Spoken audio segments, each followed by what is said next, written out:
Good morning, students. In the last class, we took up boundary conditions for tangential component and solved an example on it. Let us continue with the new topic today, that is magnetic circuits.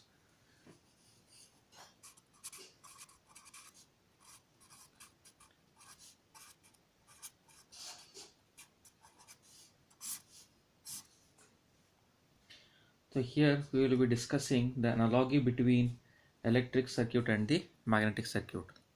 Analogy between electric circuit and magnetic circuit. So in electric circuit, there is a closed path through which the current can flow, right? The current can flow through the closed path in electric circuit. And similarly in the magnetic circuit also, the lines of flux form a closed path. The flux lines form a closed path in the magnetic circuits. So this magnetic lines of flux may be single flux line or it may be collective flux lines, number of flux lines forming a closed path. Then in electric circuit we have electromotive force. In electric circuit we have EMF, that is electromotive force, right? And in magnetic circuits we have magnetomotive force. In magnetic circuit we have magnetomotive force, MMF, magnetomotive force. So this magnetomotive force is defined as, we know that H is equal to magnetic field intensity is given by N into I divided by L, Ni by L, right? So similarly we can write the expression for magnetomotive force as Em is equal to, magnetomotive force is given by N into I, that is equal to closed surface integral h bar dot dl bar, right? So Em is equal to Ni is equal to closed integral of h bar dot dl bar. This is the expression for the magnetomotive force. So the source of this MMF is nothing but a coil with n number of turns. If there is a coil with n number of turns, so that forms the source of the magnetomotive force. Suppose if there is a coil which has n number of turns, like this, okay, and if this is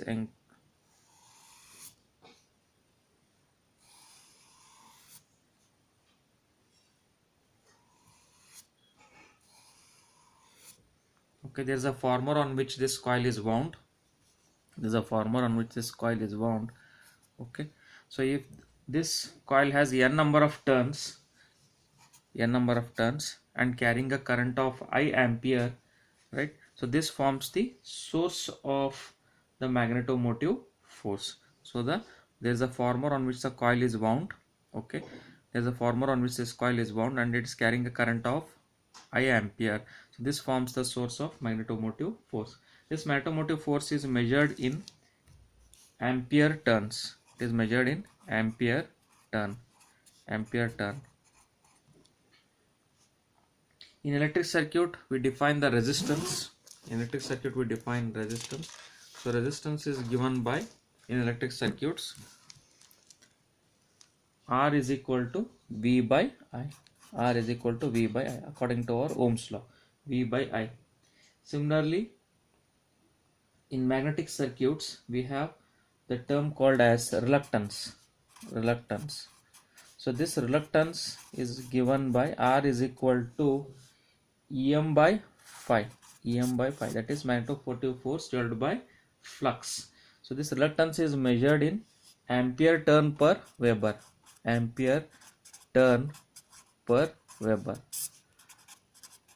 Okay.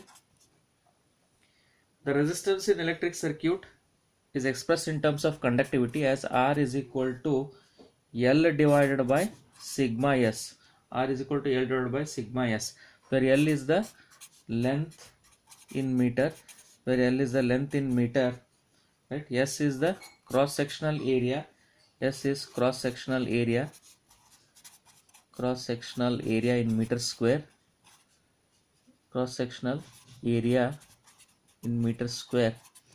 And sigma is the conductivity. Conductivity is nothing but reciprocal of resistance, right? Conductivity of the homogeneous material, conductivity of the material. Okay, so this is how the resistance is expressed for the electric circuit. Similarly, for the magnetic circuit we have, R is equal to L upon mu s. This is for electric circuit. For magnetic circuits we have R is equal to L upon mu s. Right? So mu is the permeability of the material, where mu is the permeability of the material, L is the length of the material, and S is the cross-sectional area in meter square. Then Ohm's law in point form is given by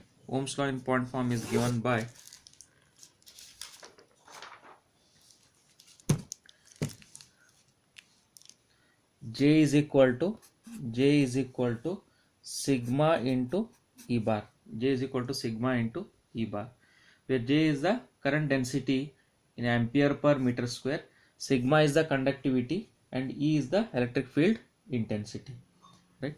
J is current density in ampere per meter square, sigma is the conductivity, which is the reciprocal of resistance, and E bar is the electric field intensity. For magnetic circuit, it is B is equal to mu into H bar. This is for electric circuits, point form of Ohm's law. B is equal to mu into H bar for magnetic circuits. Okay. Then we have few of the equations here for the magnetic circuits. That is del dot B bar is equal to 0. We have studied these equations. Right? Divergence of magnetic flux density is 0. Then curl of the magnetic field intensity is equal to the current density. Right? Del cross H bar is equal to J bar. The total current in electric circuit is given by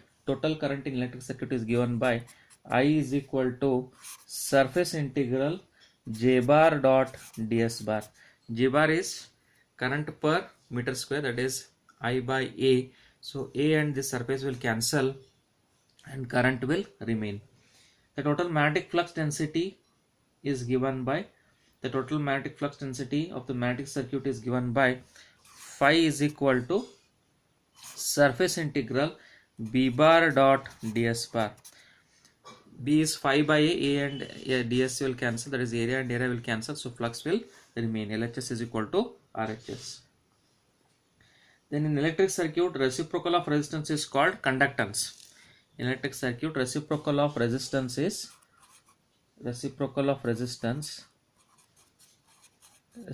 is 1 over resistance, is called conductance. In magnetic circuit, reciprocal of reluctance, that is 1 upon reluctance is called permeance, denoted by P. So permeance is measured in henries and is given by P is equal to mu S divided by L. Just now we saw the formula for reluctance, R is equal to L divided by mu S. So this is the reciprocal of reluctance, so it will be given by mu S divided by L. Okay. Then we have analogy between an electric circuit and the magnetic circuit, that is in terms of circuit diagram. So you can draw the circuit diagram like this. For the electric circuit, we have the source of EMF, then the current I flowing in the circuit, it has a resistance of R. So this is positive, negative EMF. Then for the magnetic circuit, we have the electromotive force, positive, negative EM, electromotive force. Current is flowing in the circuit, flux is flowing in the circuit. So there is a flux here for the magnetic circuit. Then we have the reluctance. Okay, so R is reluctance. In electric circuit, R is resistance. In magnetic circuit, R is reluctance. Okay. In electric circuit, we have the current I. In magnetic circuit, we have the flux phi. Fine, students. Next, as we have Kirchhoff's law, that is Kirchhoff's current law and Kirchhoff's voltage law for the electric circuits, similarly we have two laws for magnetic circuits also, which are called Kirchhoff's flux law and Kirchhoff's MMF law. So Kirchhoff's flux law, Kirchhoff's flux law and Kirchhoff's MMF law, Kirchhoff's MMF law. Okay. So Kirchhoff's flux law states that the total summation of the flux in any circuit, in any magnetic circuit, right, is always equal to 0, right? That means what? The total magnetic flux arriving at any junction in a magnetic circuit is equal to the total magnetic flux leaving that junction. It is similar to our Kirchhoff's current law. Then Kirchhoff's MMF law. Okay, this is Kirchhoff's flux law, Kirchhoff's flux law. We also have Kirchhoff's MMF law, Kirchhoff's MMF law. So according to Kirchhoff's MMF law, the summation of MMF, that is equal to the total net MMF in a circuit is equal to the product of the flux and the reluctance, summation of the total flux and the reluctance. Okay, in a closed path, in a closed magnetic circuit, right, the total or the net MMF in a magnetic circuit is equal to sum of the flux and the reluctance in the closed path of the magnetic circuit. So this is Kirchhoff's MMF law. Kirchhoff's MMF law is also defined as, is also given by the summation of MMF in a closed circuit is nothing but the sum of the product of the magnetic field intensity and the length of that path. Okay, the product of the magnetic field strength and the length of each part of the circuit. So these are the two Kirchhoff's MMF law. Okay, so first one we have the Kirchhoff's MMF law and second one is the alternative form of Kirchhoff's MMF law. Fine, students. So these are the analogy between electric circuit and the magnetic circuit, right? Then we will solve an example here. We'll solve an example here on analogy between electric circuit and magnetic circuit. Consider this example. Example 1. Example 1. A coil has a self-inductance,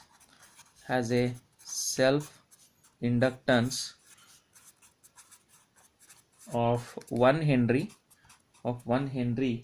and a resistance of 4 ohms, if it is connected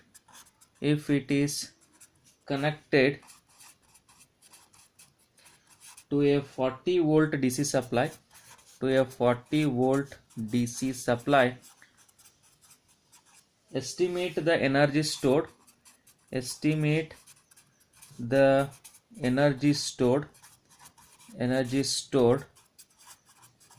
in the magnetic field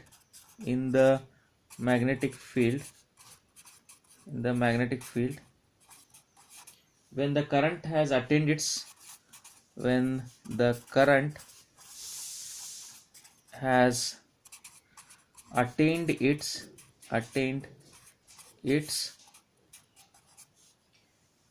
final steady value,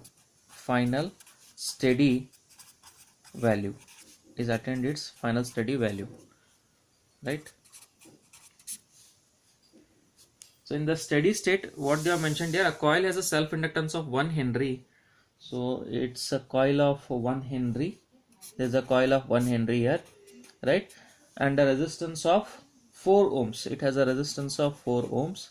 If it is connected to a 40 volt DC supply, so this is connected to a 40 volt DC supply, then what they are asking, estimate the energy stored in the magnetic field when the current has attained its final steady value, right? So if the state is a steady state, then the inductor acts as a short circuit. So this inductor acts as a short circuit if it is a steady state. That is, if the current value is constant, if it is in a steady state, then the inductor acts as a short circuit. So the inductor acts as a short circuit, then the current is given by I is equal to, so this voltage source is 40 volts, 40 divided by resistance, simply the resistance, that comes out to 10 ampere. Comes out to 10 ampere because it is acting like a short circuit, so we have only the resistance in the circuit. So 40 divided by 4, that is 10 ampere. Then energy stored by the inductor is given by Wm is equal to half Li square, that is half into L is 1 Henry into current is 10 square, that is 100 divided by 2, so this comes out to 50 watt. So the energy stored in the circuit is 50 W or 50 watt. Okay, so this will be the amount of energy stored in the circuit, that is half Li square, so it is 50 joules here. So energy stored in the circuit 50 joules, half Li square. Okay, so this is how we are finding out the energy stored in a magnetic field when the current has attained its final steady state value. Okay students, so in today's class we have covered the analogy between electric circuit and the magnetic circuit, right? We have covered an analogy between electric circuit and magnetic circuit. What are the different concepts in electric circuit and how they are compared with those of the magnetic circuits. Fine. Then finally we have solved an example on the analogy between electric circuit and magnetic circuit. So I hope everybody have understood here. If there are any doubts in today's topic, send your doubts to me. I will clarify your doubts. Thank you.